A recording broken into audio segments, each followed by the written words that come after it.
Today, Prime Minister Narendra Modi arrived in Belagavi in a special aircraft from Sivamogga. Following his roadshow, the PM launched ED projects and distributed certificates to beneficiaries at the main stage in Malini city in the district.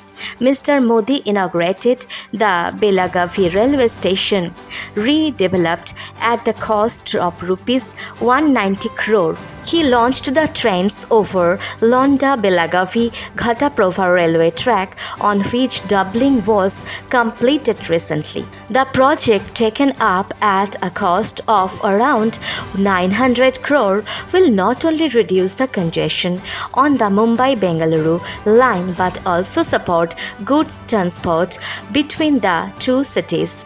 The PM officially launched work on the new railway line between Belagavi and Dharwad via Kittur.